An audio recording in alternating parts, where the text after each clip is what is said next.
Dövlət Təhlükəsizlik Xidməti Acarsan bölgəsində terror fəaliyyətinə kömək etməkdə şübhəlini bilinən 3 Gürcüstan vətəndaşını saxlayıbdır. Məlumata görə saxlanan şəxslər IŞİD terror təşkilatının nüfuzlu üzvlərini qeyri-qanuni yolla Gürcüstana gətirməyə və onların rəhbəri altında mövqe qurmağa çalışırdılar.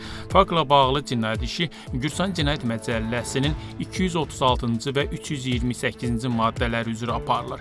Bu maddələr atıcı silahların, partlayıcı maddələrin və döyüş materiallarının qanunsuz əldə edilməsi və saxlanılması, xarici ölkə terror təşkilatına birləşmə və terror fəaliyyətinə yardım göstərmə halları ilə bağlıdır. Cinayət 17 ilədək həbs cəzasını nəzərdə tutur.